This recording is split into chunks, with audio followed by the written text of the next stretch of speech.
오늘 말씀의 그 주제가 우리에게 왕을 세워주소서 하는 내용이란 말이에요.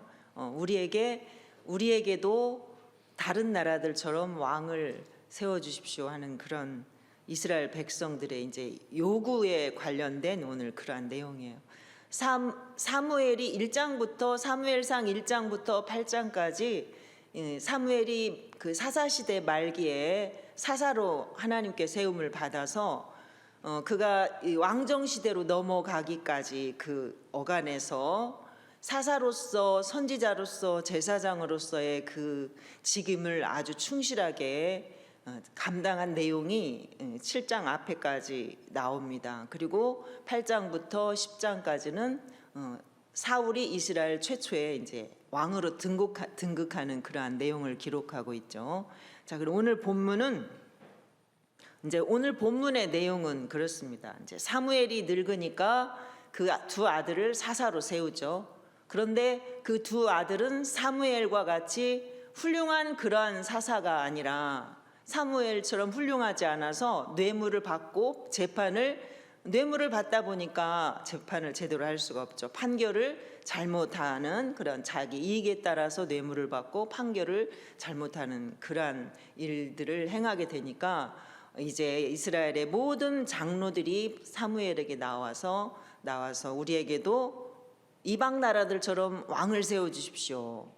이렇게 왕을 세워달라고 요구를 하죠. 근데 이 말을 들을 때 사무엘이 기뻐하지 않아서 사무엘에게는 이게 엄청난 충격이었겠죠. 그래서 하나님 앞에 기도하니까 하나님께서 그들의 말을 듣고 왕을 세워줘라. 그 대신 그들에게 왕의 제도에 대해서 엄히 경고하고 그들을 그 제도를 잘 가르쳐라. 이렇게 기록한 것이 오늘 말씀의 내용입니다.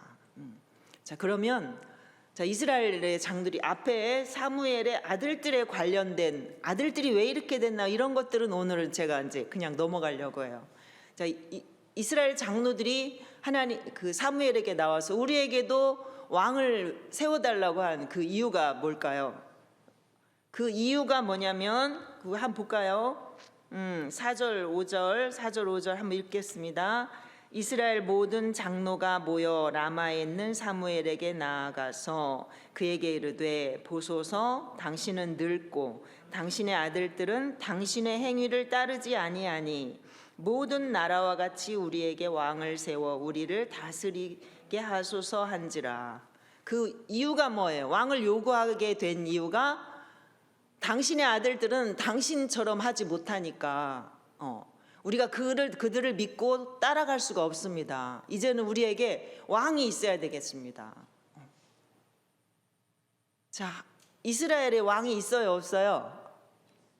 실제로 이스라엘에게는 왕이 계시다면 하나님이 그들의 왕이 되셨죠. 그래서 이스라엘에게 하나님은 어떤 분이세요? 하나님은 지금까지 그들을 인도하셔서 애굽에서 그들을 건져내시고 그 광야 40년을 지나면서 그들을 먹이고 그들을 보호하시고 그들을 지키셔서 가나안에 들어오게 하셨죠. 그리고 가나안에 들어와서 자기들이 땅이 아닌 곳에 들어와서 그 땅을 다 점령하고 분배받아서 살게 하시고 또 그들에게 사사를 세워주셔서 다 이렇게 지금까지 이끄셔서 이제 마지막 사무엘까지 이렇게 오게 되었잖아요. 우리에게 왕이 필요하다는 것은 하나님이 자기들의 왕이라는 것을 인정하지 않는 거잖아요.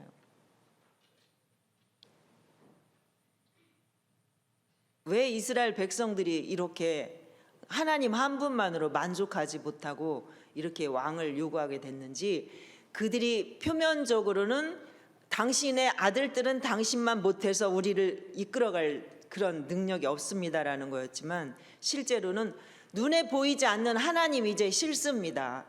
눈에 보이지 않는 하나님 우리가 이제 더 이상 우리가 따라갈 수 없습니다. 그러니까 이방 나라들처럼 우리도 그 사람 왕을 세워주십시오.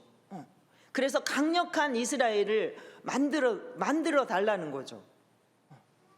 자, 이스라엘에 하나님이 안 계셨다면 하나님께서 이스라엘의 왕이 되셔서 지금까지 이스라엘을 이끌지 않으시고 다스리고 보호하지 않으셨다면 이스라엘 나라가 존재할까요? 안 할까요?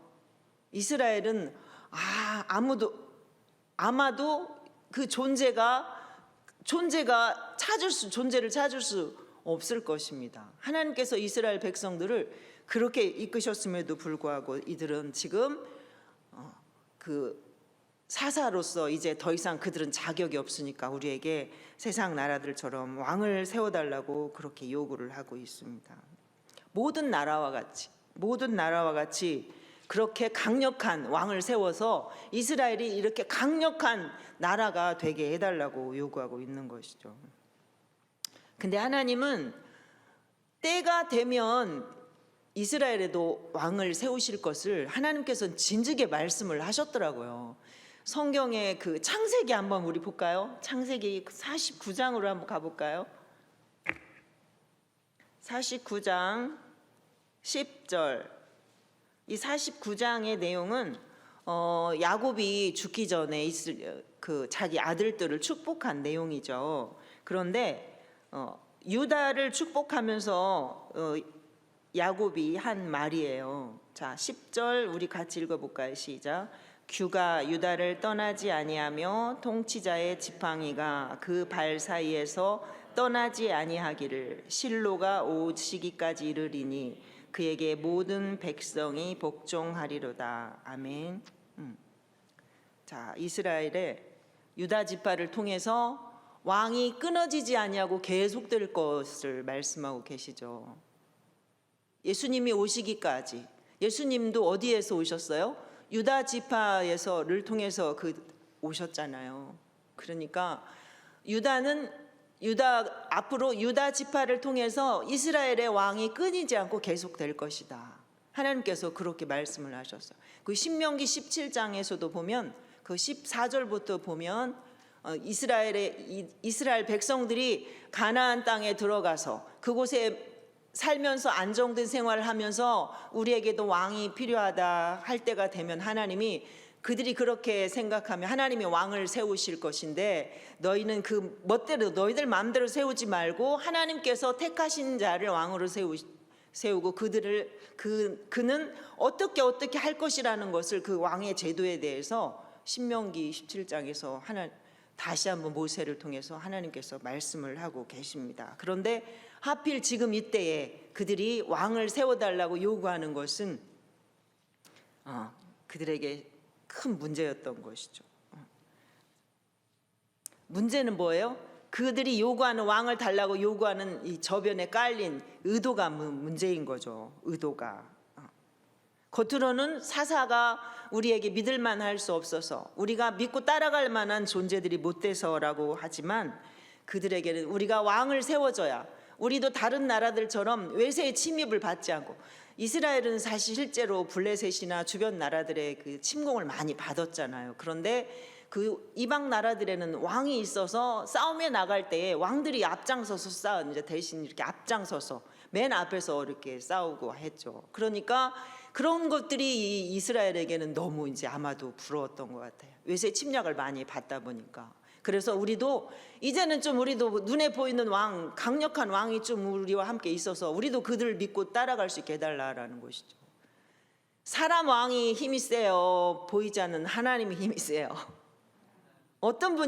누가 어떤 왕이 능력이 있어요. 하나님은 절대자 하나님이시잖아요. 이스라엘 백성들이 어떻게 출애굽해서 그 홍해를 건넜어요. 그거 이스라엘 백성들이 다 알고 있는 내용이란 말이에요. 그런데 우리에게 왕을 세워주십시오. 사람 왕을 세워주십시오 하는 거예요. 이스라엘 백성들이 자기들을 구원하신 하나님을 버리고 모세가 시내산에서 하나님의 말씀을 받느라고 내려오지 않으니까 금송아지를 만들어서 이게 바로 금송아지가 우리를 여기까지 인도한 신이다라고 그렇게 하며 하나님을 배반했죠. 그때 그 실수를 지금 이스라엘 백성들이 다시 하고 있는 것이라고 할 수가 있겠습니다. 하나님께서는 선지자나 또 사사들을 세우셔서 그들을 통해서 하나님께서 이스라엘 백성들을 다스리시고 보호하시고 지금까지 이끌어 오셨단 말이에요.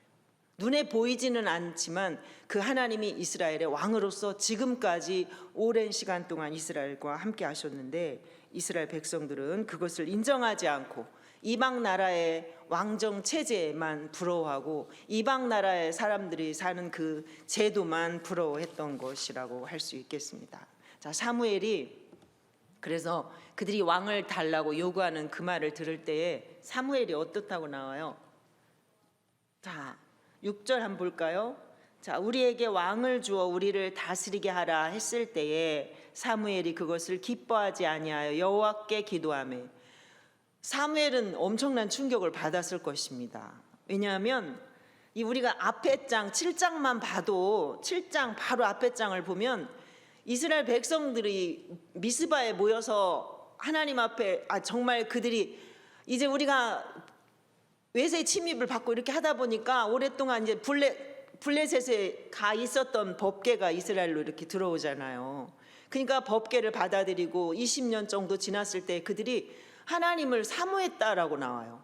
7장에 보면 하나님을 사모했다라는 말은 하나님께 대해서 너무나 이게 막 회개했다라는 사실은 그런 내용이 말이거든요.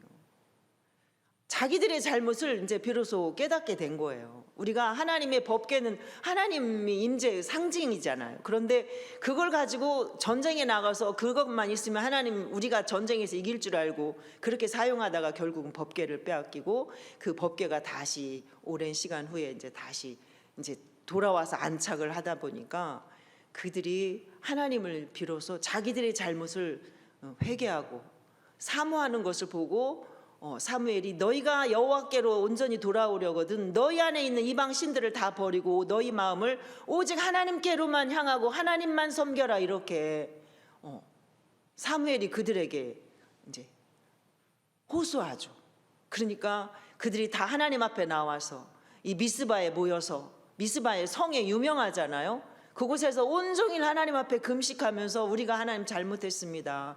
그들이 하나님 앞에 금식하고 통곡하고 회개하면서 하나님 앞에 그렇게 할 때에 하나님께서 역사하시고 사무엘이 기도할 때 또 블레셋이 또 쳐들어와서 싸우고자 하니까 하나님께서 막 번개 막 천둥 번개를 통해서 그들을 다 물리치시고 그 전에 이전에 법궤 빼앗길 때 빼앗겼던 그 지역들을 성읍들을 다시 다 되찾는 그러한 역사가 기록이 된 것이 바로 앞장 7장이란 말이에요.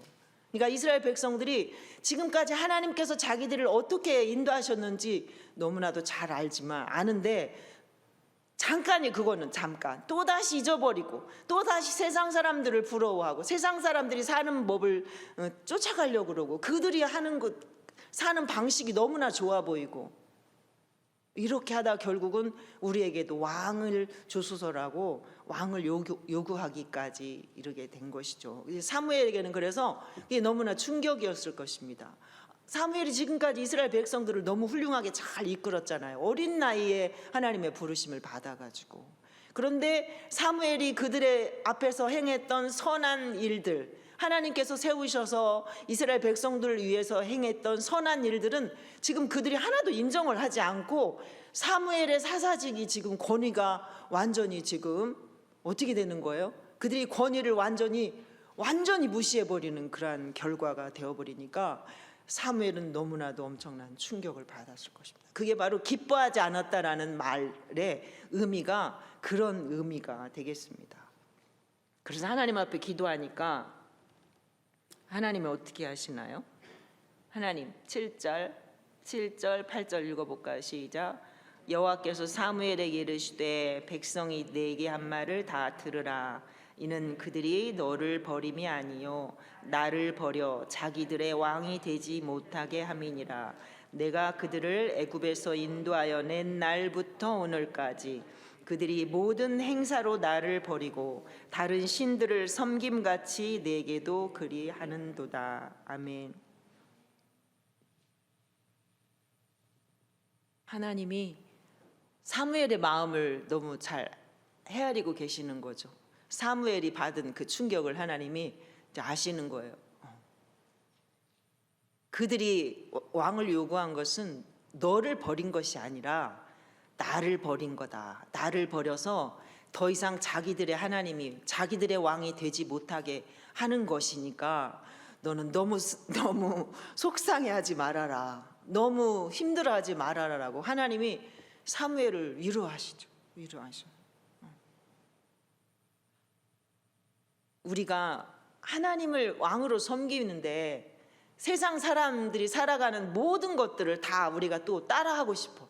우리 안에 우리가 예수님을 믿으면서도 세상 사람들이 살아가는 방식대로 나도 살고 싶어. 자, 그러면 내가 그것을 따라가다 보면 내 안에 계신 하나님이 내 안에서 왕노릇 할 수 있을까요? 왕노릇 하실 수 없죠. 왕의 자리에서 하나님이 내려오셔야 돼요. 다른 것으로 왕을 삼아서 그 왕 대신 내 인생의 왕의 자리에 다른 것을 딱 앉히니까 하나님은 더 이상 나에게 왕노릇 할 수가 없으신 거죠. 그들이 왕을 요구하는 순간 하나님은 그들이 이제 갈 때까지 갔다라는 것을 인정을 아는 것이죠. 그들이 애굽에서부터 지금까지 모든 행사에 나를 그렇게 했다.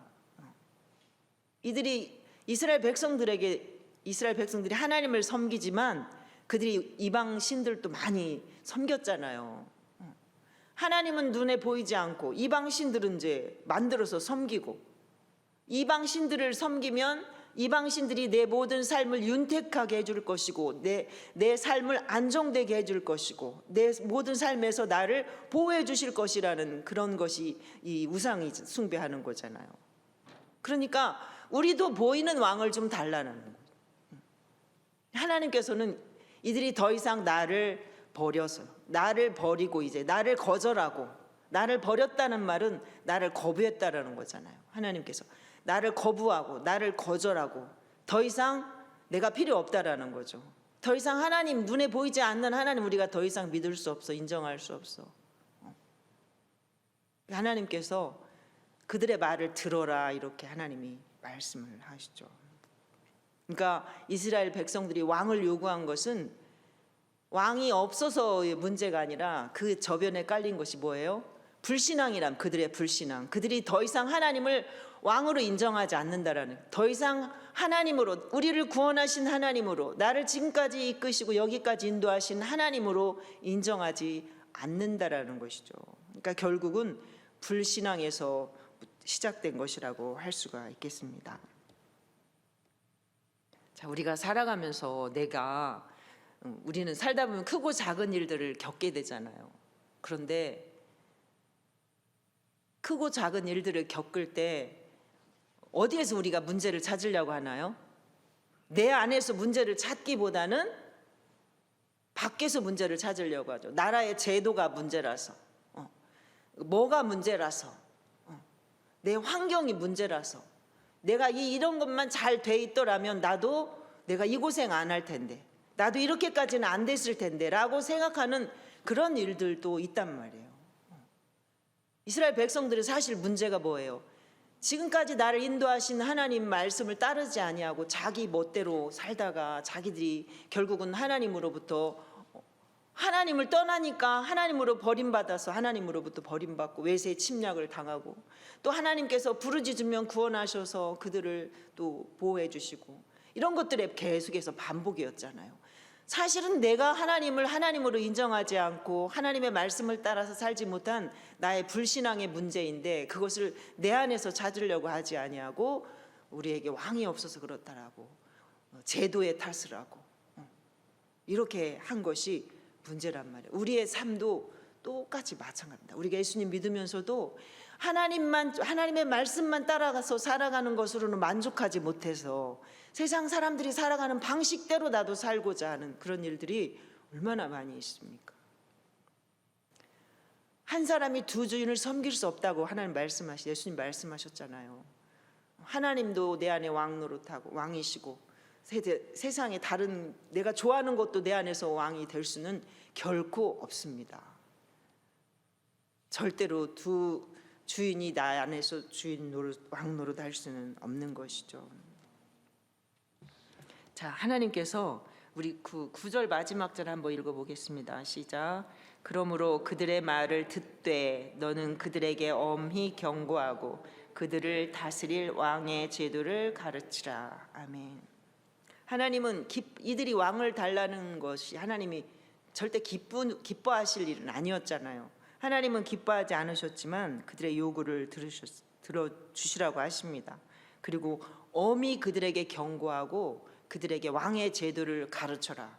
그 왕의 제도 뒤에 보면 이제 쭉 나오죠. 뒤에 보면 그 왕이 너희에게 왕이 세워지면 결국은 너희가 왕의 종이 될 것이다. 막 이렇게 말씀하고 계십니다.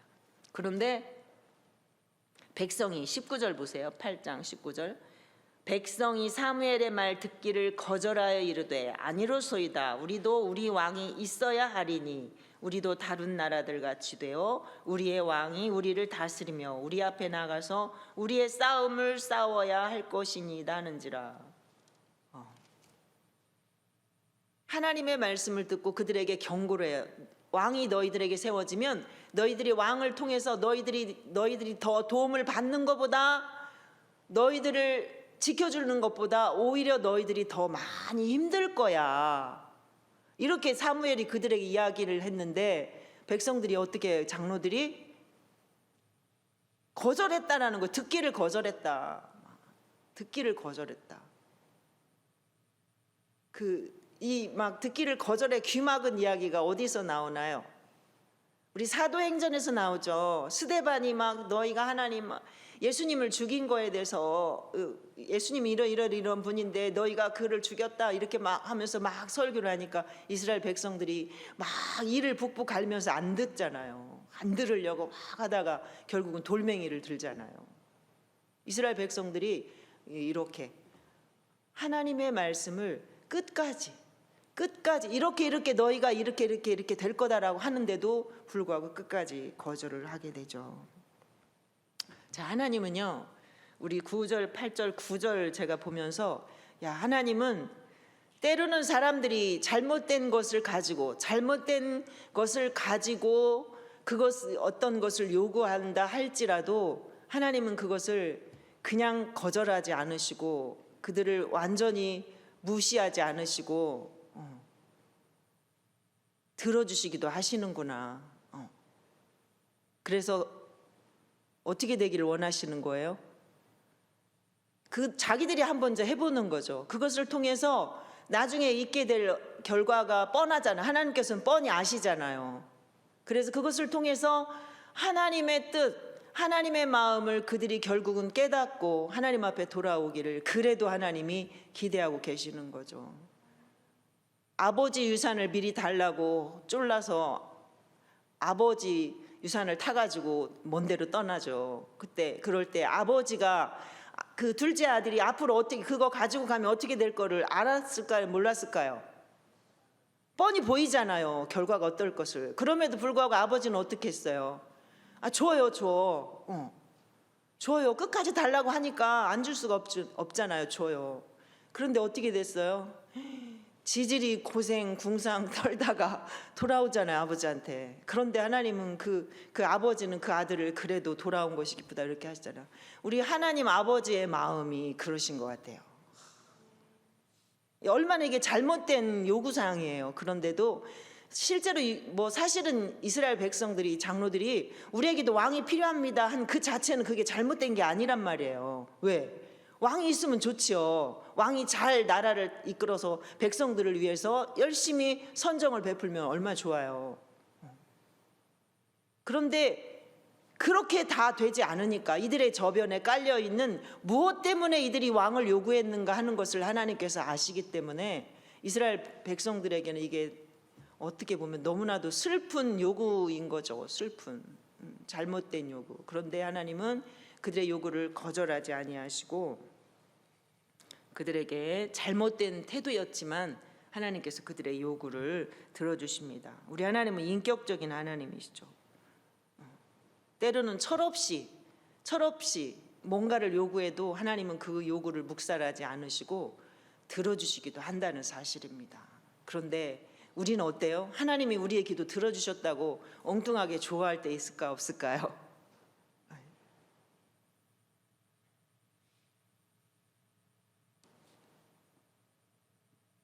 결론의 말씀을 드리려고 합니다.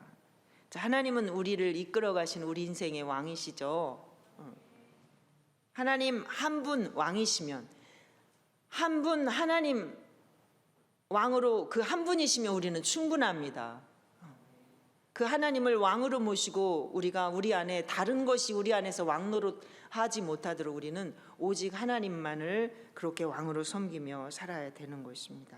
또 하나는 우리 인생에서 일어나는 크고 작은 문제는 어떤 나라의 제도나 문제나 환경의 탓이 아니라 결국은 내 안에서 일어나는 불신앙의 문제라는 것을, 그것이 먼저라는 사실을 우리가 깨달아야 된다는 것이죠. 자, 마지막으로 하나님은 우리를 억압하시거나 우리의 잘못된, 때로는 잘못된 요구사항일지라도 하나님을 우리는 억압하시거나 우리의 원하는 것을 묵살하지 않으시고 결국 하나님의 선하신 뜻을 깨닫기를 하나님은 원하신다는 사실입니다. 여러분, 우리에게 오직 한 분, 절대자 왕 되신 하나님, 그분만이 우리의 왕이십니다. 우리는 그 하나님 한 분 왕이 우리에게 필요합니다. 기도하겠습니다.